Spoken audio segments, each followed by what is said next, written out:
Travailler avec la porcelaine, ça veut dire travailler avec la porcelaine. On ne travaille pas la porcelaine, on travaille avec la porcelaine.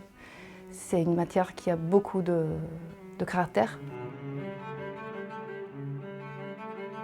Je pars d'un projet que je vais visualiser en faisant des recherches, soit sur le thème, soit sur les matières. Avant de toucher terre ou plâtre, j'ai déjà bien clair dans ma tête qu'est-ce que je veux sortir.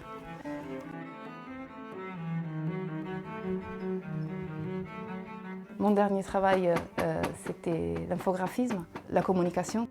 Arrivée en France d'Italie, j'ai fait une reconversion professionnelle et en farfouillant dans moi et dans mes connaissances, j'ai analysé l'idée de travailler la terre. Je suis tombée par hasard dans l'atelier poterie chez Michel Gostin. C'est lui qui m'a poussée vers la porcelaine. Là, j'ai trouvé mon bonheur.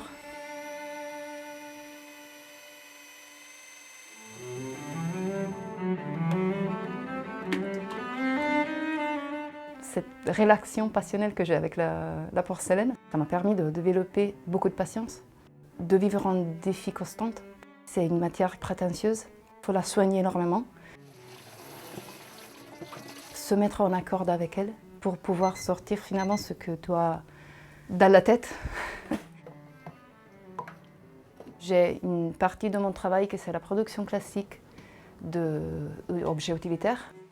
Je viens toujours d'une formation d'art, donc je sais déjà qu'en moi, tout ce qui concerne un peu le surréalisme, donc la décontextualisation des objets, ça fait partie de moi, de ma culture et de mon plaisir.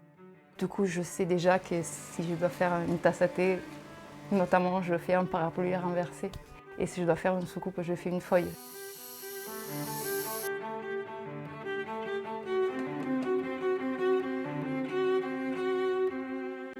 Et moi, je suis faite pour casser les techniques.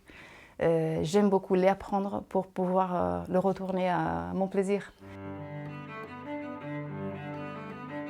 Le travail de moulage-coulage, ça permet de développer des peculiarités, soit dans l'émaillage, soit dans le décor. Une chose que je recherche toujours dans la porcelaine, c'est l'effet de translucidité, donc je travaille des objets très fins.